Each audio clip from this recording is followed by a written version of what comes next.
hingi tawada nangbu ningsing na lela ke aigi thamoina siklaba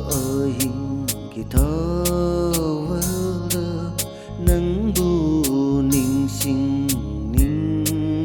na lela ke aigi thamoina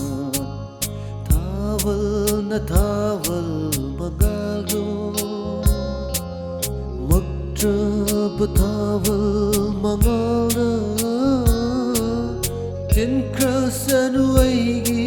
nungsiwa thawal mangalo magtrab thawal mangala tinkrasanu aigi nungsiwa siklaba ahingda thenglaba thawalda nangtabu laini oijari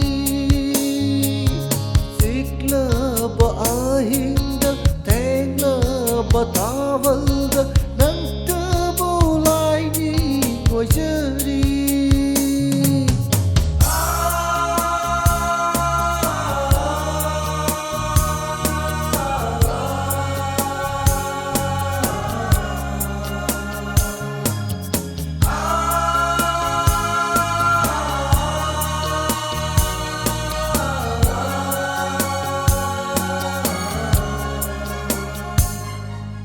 thawal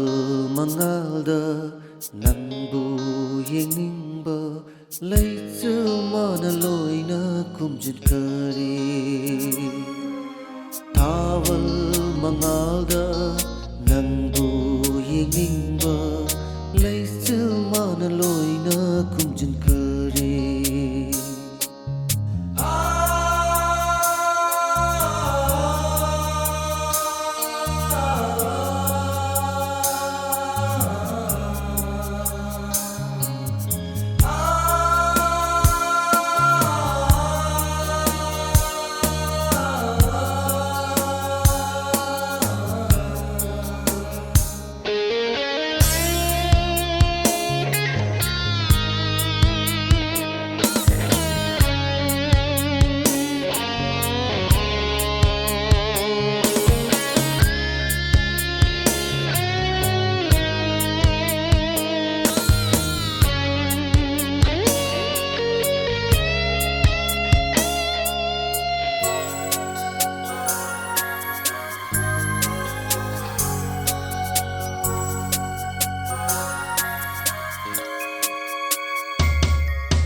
nakal tha nang na zat krasu yeng tha nang na lak pku